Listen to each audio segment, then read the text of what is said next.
study on the effectiveness of digital learning tools enhancing educational outcomes for incarcerated individuals. This is Kelli Kirkland. Thank you for joining me.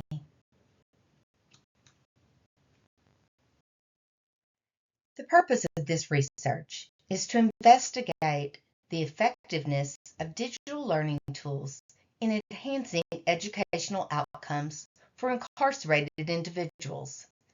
This tools can contribute to the educational development of inmates, potentially leading to improved literacy rates, higher educational attainment, and better preparation for reintegration into society. By examining various digital learning platforms and their impact on the learning experiences of incarcerated individuals, this research seeks to provide insights into the potential benefits and challenges of implementing such tools within correctional facilities. Ultimately, the goal is to identify best practices and recommend strategies for optimizing the use of digital learning tools to support the educational advancement of incarcerated populations.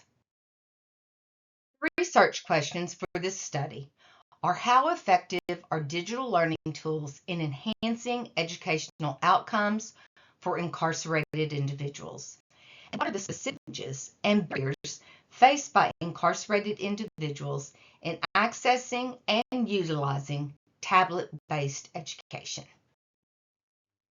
Mixed methods research involves collecting and combining both qualitative and quantitative data to answer a research question in a single study.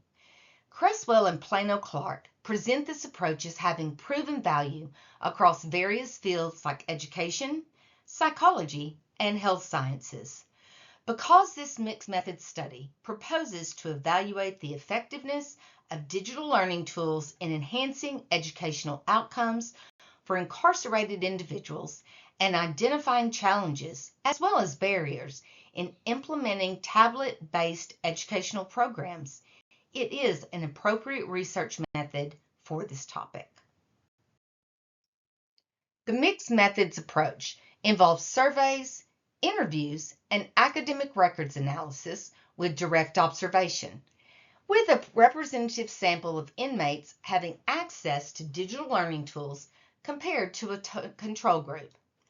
This methodology involves gathering both quantitative and qualitative data to provide a comprehensive understanding of the impact of these tools.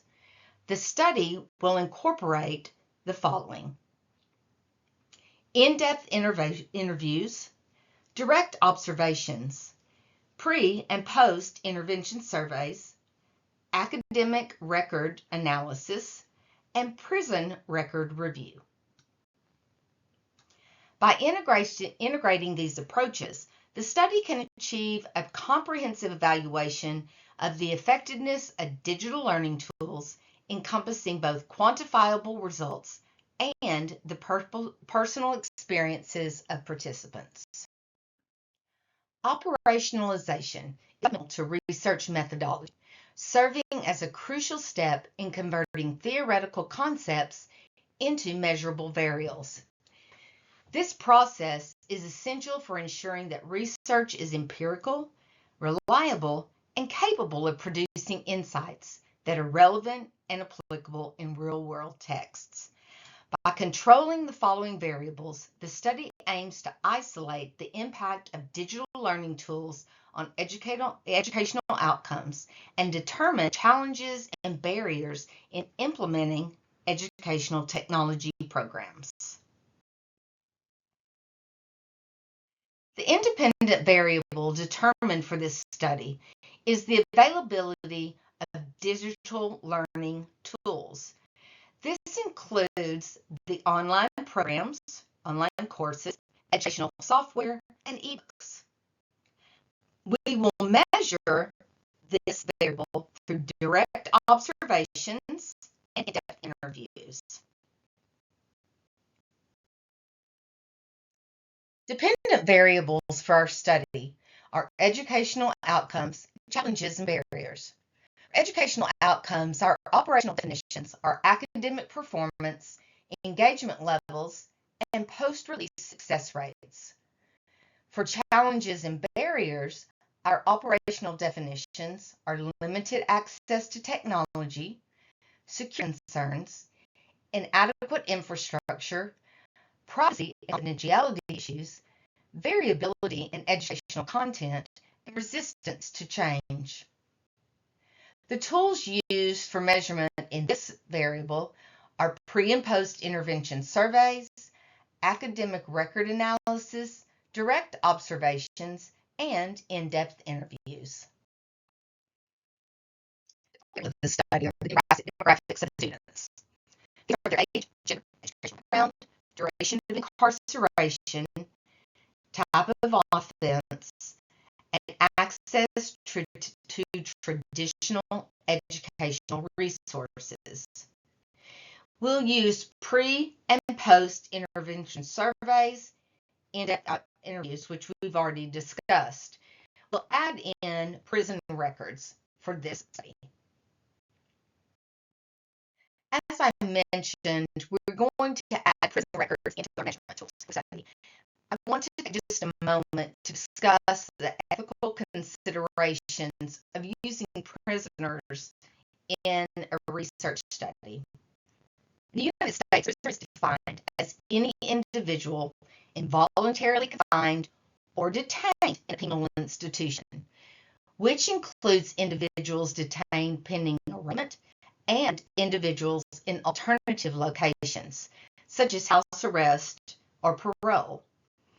Because prisoners are in a naturally coercive environment, their ability to make decisions about daily life is severely compromised.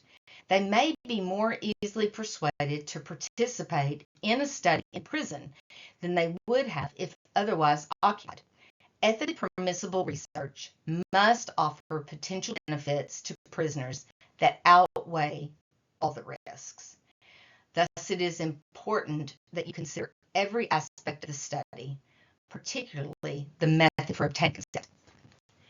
This research study adheres strictly to ethical guidelines for research involving incarcerated individuals, ensuring all participants provide informed consent and are fully aware of their right to withdraw at any time without penalty.